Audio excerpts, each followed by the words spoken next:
Very current topic.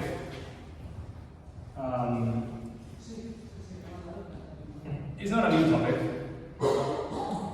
but I hope you leave the session today with a completely different perspective. I think most of the conversation stays there. It's very superficial. It's giving more privilege to the privileged. We have awesome careers, awesome jobs, awesome city, awesome life standards, but we want more. But what I want to see is what's underneath, what's under the water. We're going to scuba dive a little bit today. Any scuba divers here? No. All right. Anybody would like to try? Yes. For sure. We need to scuba dive because we need to go out of the water. I want to go beyond the surface. I think this is a superficial conversation. Go beyond the surface and move to something like this. Give new privileges to the underprivileged. This is where the power comes. So usually, when we talk about remote jobs, is that what we want? Is there some guys in the Arctic drilling a well? Doesn't get any more remote than that. Is that what you want? Who wants a remote job? Yeah, like that? It's very remote. Is this what we want? Yeah, maybe some fantasize with this. But in practice, it's a very small minority who can live a nomad life, and traveling all day, and working from the beach every day, and so on. So this is, I think, a nice selling point, but I don't think it's practical. I think we're thinking about this.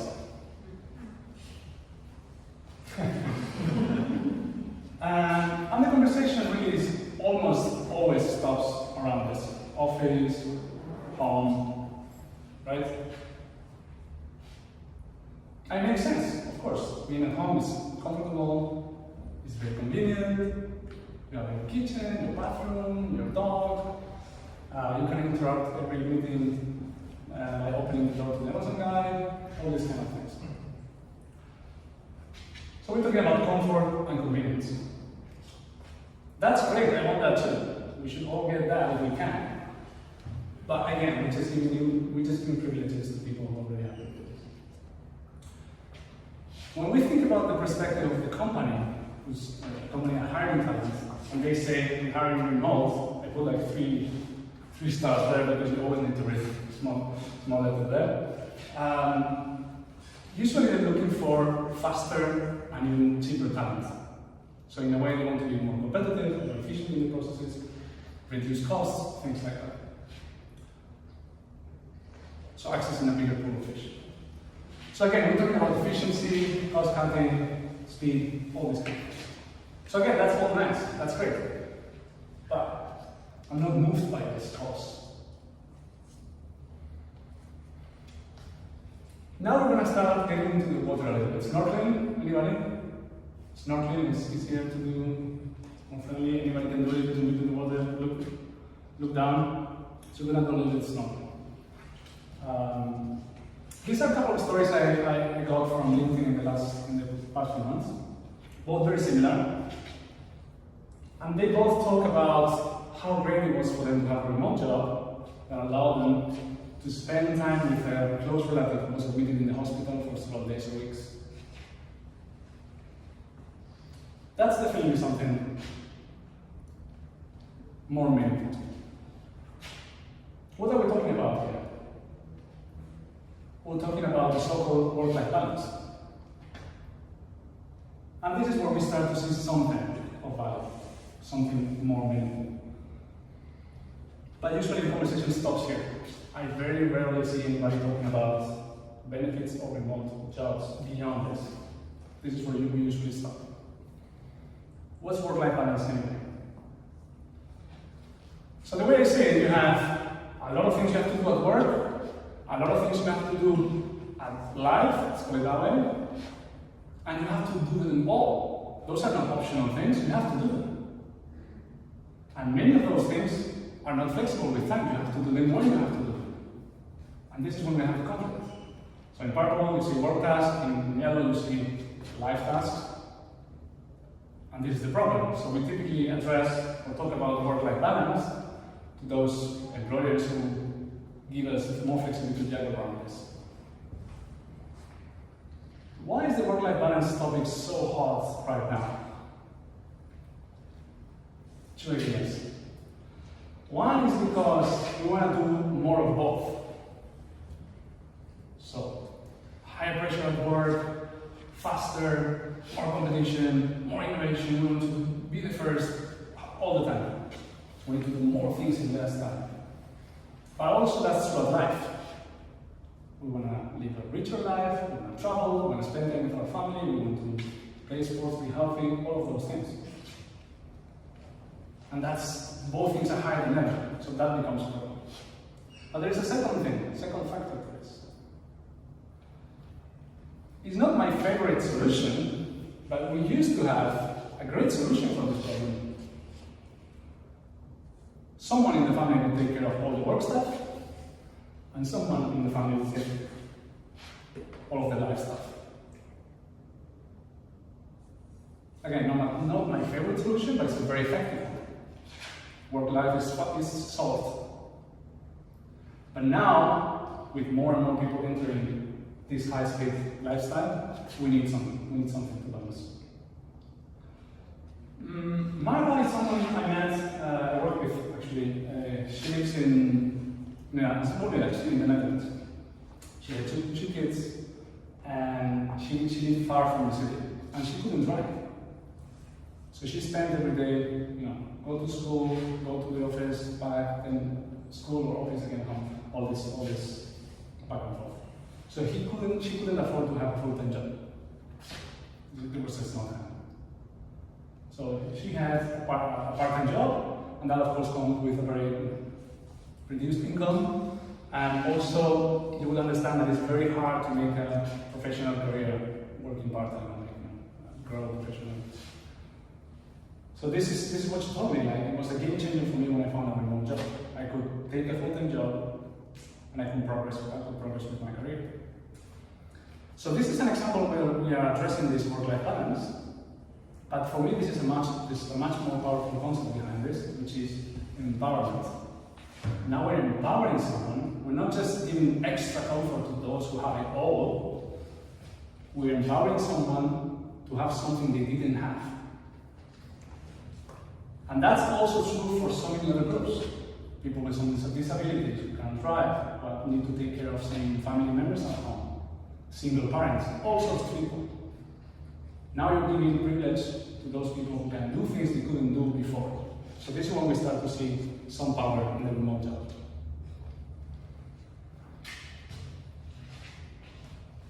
But now I want to scuba dive. I want to go deeper than this. Because 99% of the conversations I see about remote jobs end here. They never go beyond this. And sometimes it's very superficial. So that's why I wanted to talk about this.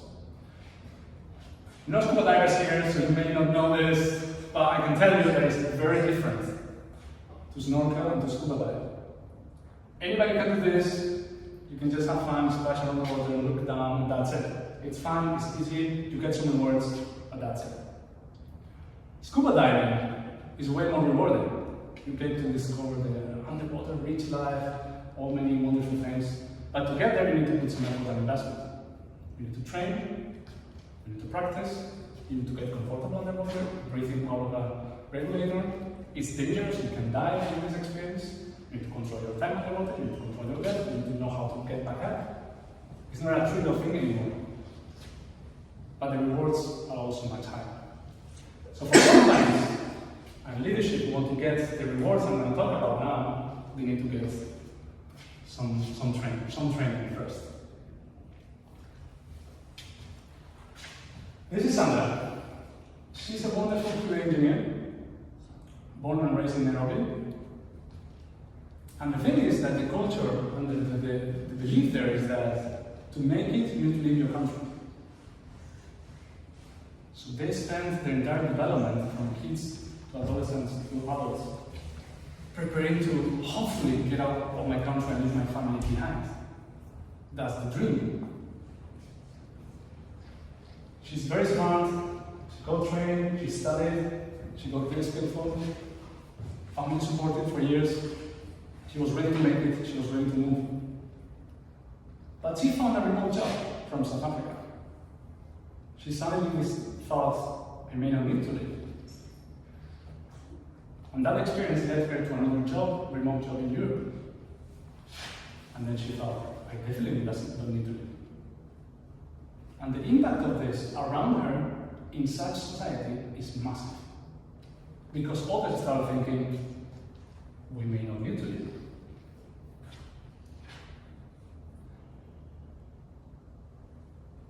So now we're adding hope and inspiration to her community.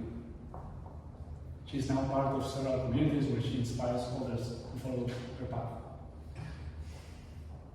So you see how we're starting to move from comfort on my couch with my pet, that's all great, but now we're moving to hope and inspiration for an entire country. Muhammad, that's someone I work with. He's from Mauritius, small island, the east coast of Africa. Self-taught developer, great guy.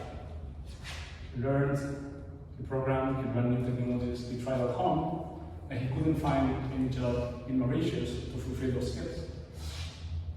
He could only find jobs with obsolete technology, with bad working conditions, where your boss is on your neck, you need to work long hours to show your commitment to the company, very old-fashioned kind of way of working. Until he found a remote job in Europe. He felt his talent was wasted. But this story gets even better because not only could he fulfill his new skills and keep up with technology and keep growing them, he could get a higher income, and he reinvested that income with a family business in his local town, employing others and distributing this new economy into the country. So now we're talking about wealth distribution and growth. Growth for him and growth for those around him. New possibilities for his children, new possibilities for people around him, and for new generations. So again, we're getting deeper into this. These are things worth fighting for and investing for. And then I have Mino and Meli. Mino, she's an accountant in Madagascar, and Meli is an agile coach in Iran. They were both top of the list of a long list of candidates who applied for 2 different jobs. They were interviewed, they were selected, they were the best. I was fortunate to interview Meli. He was the best. We wanted that guy. But they said we'll never get a visa. Oh, oops, you need a visa? They were ready to relocate from their home countries to Europe for this job and bring their family. Massive change. They were dreaming about that for days or weeks while they were doing the process for this job. In Mino's case, the company wasn't ready to make this investment. Or no, we'll take the second test. It was over here. Dreams are shattered. For Meli, it was even more frustrating because the company was ready to make the effort, support the visa process, work on it for months, but after months it was very uncertain. They couldn't guarantee they would get the visa, it would take another year or 2 years, they gave up. So they had to stay back home. With remote jobs, that's not an issue. So we're talking about freedom from political artificial barriers. So when we are offering remote jobs, we're doing this too. We're petting our dog, we're opening the Amazon guide, but we're also doing this.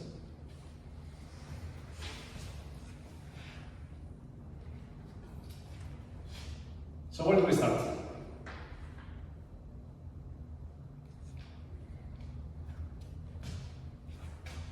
For this to happen, companies need to start considering every human being on the planet as a potential candidate.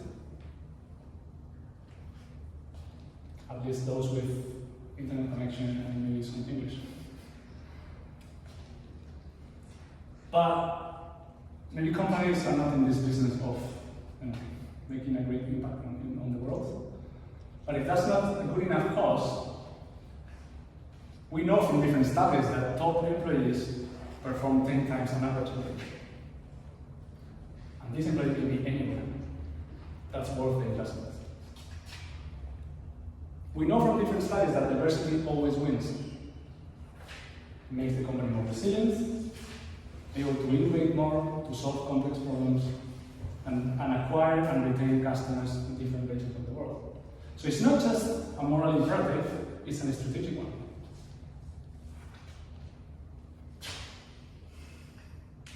But how do we do it?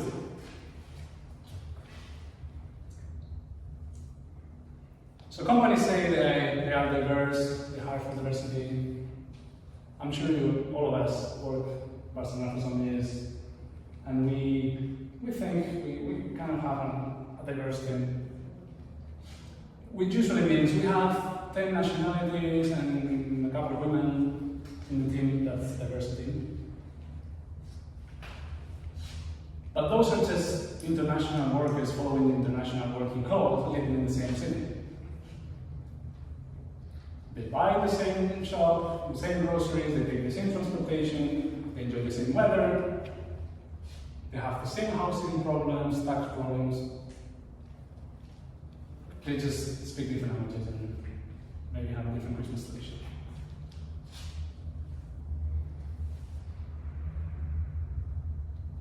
So, in order to get to diversity, we need to change our mind. Because it's very common that we just publish a single job description on a single portal, and you expect diversity to come to you. And you will be welcoming them, and you will accept them and hire them immediately. But you're not going to reach every corner of the world like this. It's very different how people in different cultures perceive a job description. You would almost need to customize a job description per country you want to hire, or per region. The length of the job description, which language do you use, which is what is highlighted, how much you talk about the money or about the work, all of those things matter. And when you're truly invested into this, if a company is truly invested in this, there is a massive mind shift. Everybody needs to think about those things.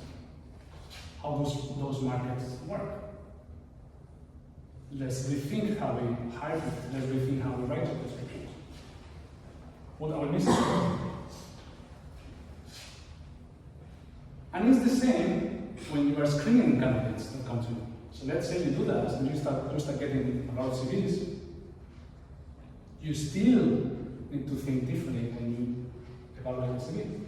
I remember a time when I was actually in charge of hiring a new team in South America. We didn't have anyone in South America. It was a new market for us, finding talent. We started doing some ads, trying to find out which job posts, like post portals worked well over there, trying different things, even changing the language of the post. And we started getting some CVs. And we got a CV that I think it was a front-end developer, and he was like 6 months in one company, 1 year in another year in another, different industries, like every year different company, things like that. And the team immediately thought, this guy is not stable, doesn't know what he wants, he's just changing jobs all the time, so he's rejected. But now we kept getting CVs the same exact way, same format. There's something here, so we started digging out, and they said, well, you know, where I live, I think it was in Brazil, they value a lot that you are like constantly moving and learning and experiencing different things and bringing a lot of knowledge from different companies and industries. So we do it intentionally. And we're missing out on all of that because in the end, we say we hire for diversity, but we want to hire more of us. We like the cities that are like ours. So this is a massive exercise to change the entire process for us. So this is how we get to true diversity.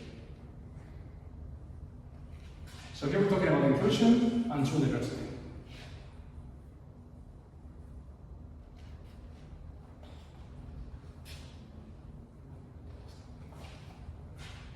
So we're moving the conversation from sofa, dog, to freedom, inclusion, wealth distribution.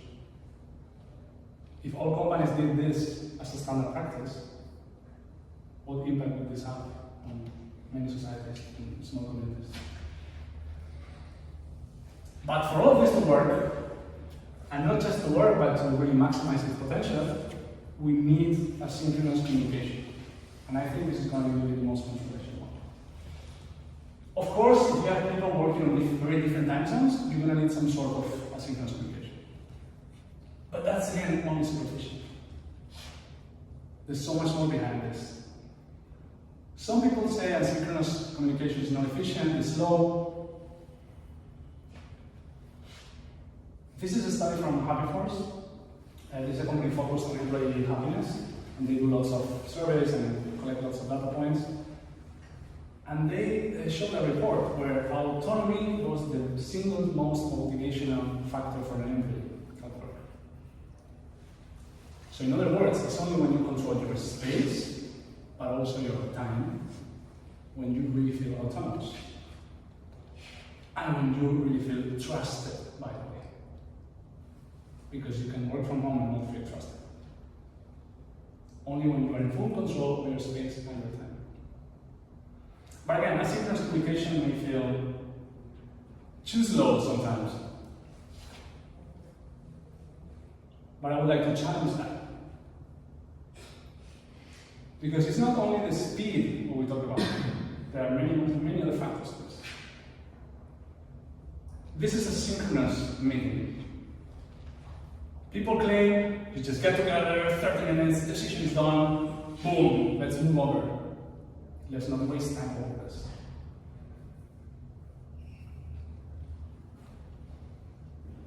But oftentimes this happens. And 2 days after this decision was made, we realized that we need to rediscuss it because the right people wasn't there, because I really didn't listen to that or didn't realize, or I don't even know what decision was made. And that is a synchronous, fast setup. Because when you have a true diverse team, you have different weather conditions, you have different beliefs in the environment, you have different food, different eating habits. I found cases where people didn't have electricity the entire day. It's not uncommon when you are in different parts of the world to have some electricity cuts or water cuts in the day. The only thing in common they have is the workplace. Their lives are very different. Transportation is different, health system is different, politics are different, laws are different.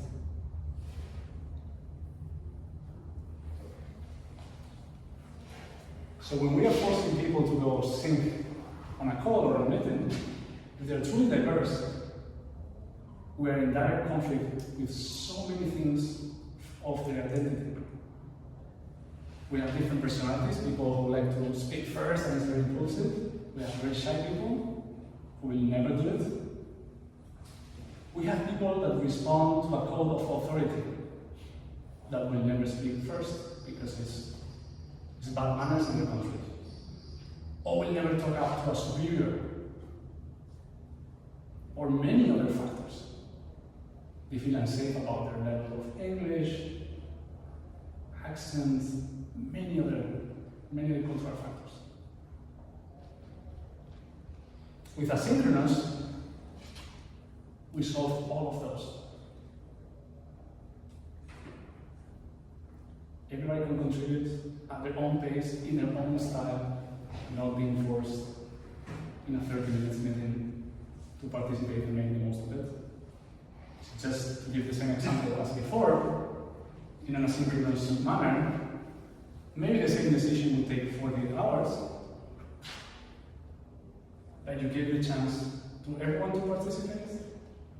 Everybody who was there or wasn't there that day could read all the information, found their best time to think about it, research, contribute.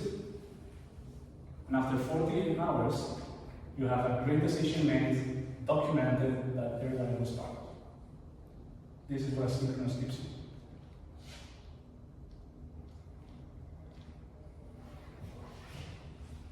Sorry, the main obstacle we have for asynchronous communication is ourselves. I think think it's generally believed that, and it's probably true, that face-to-face interactions are much richer.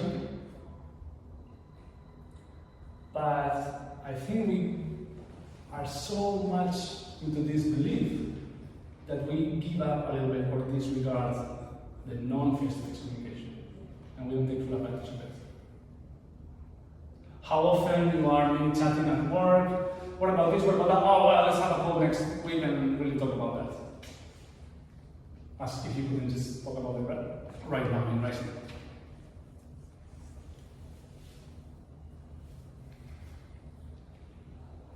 But if you think about it, the digital world and the digital communication channels you have are really the only communication you have in common with the entire company. Everybody's the same. Everybody can read, write, contribute.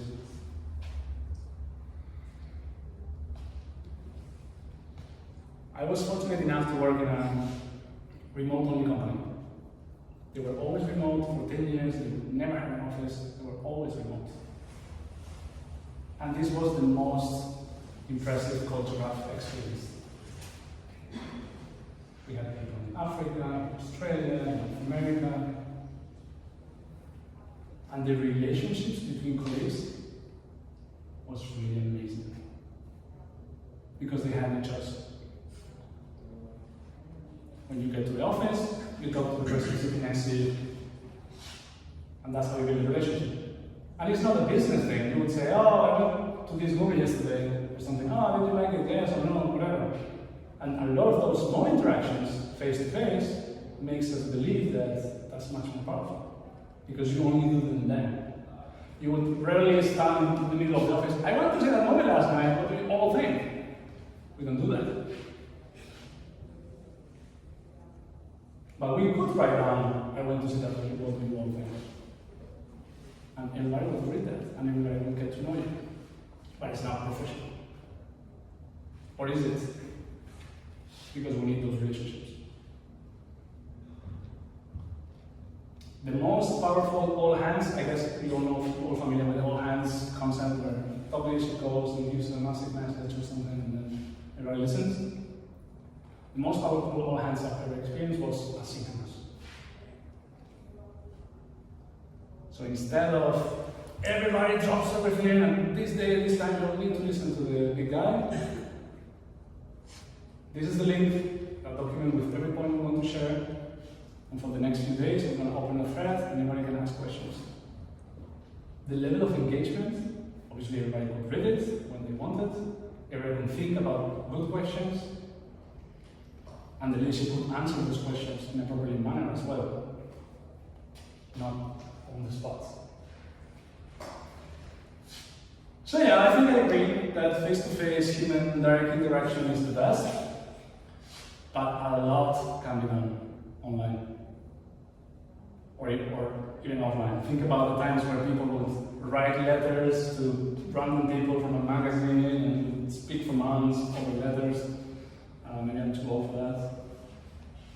But that used to happen. And they felt like they were close friends and maybe they never met in person. A shocking thing I experienced also in this company was, I think it was one of my first days, and I saw a message in a public channel saying, you know guys, I'm a little bit angry with life today. I just found out close family member has cancer and this and that.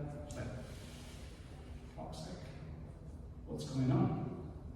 And then you immediately see the reaction. Come on, hacks, how can I help you? How are you doing? And every day people follow me up.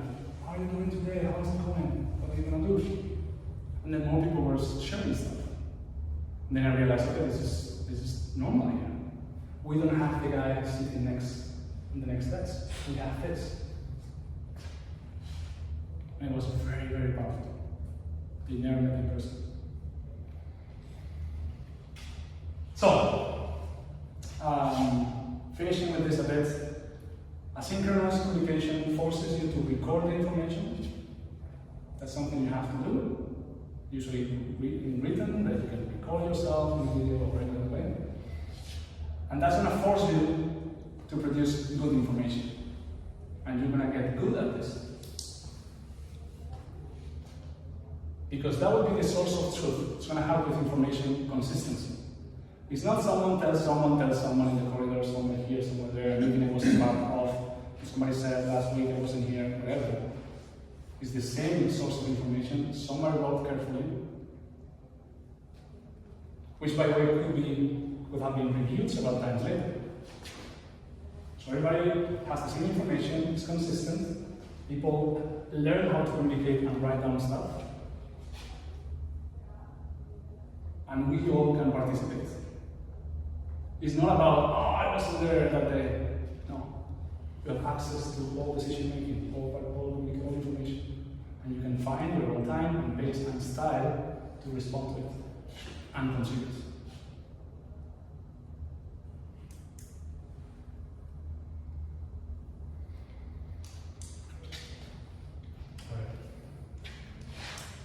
So, just one takeaway.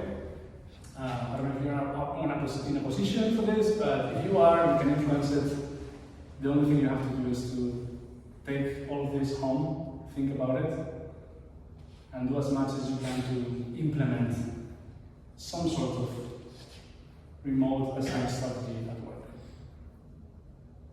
and experience the results with an open mind.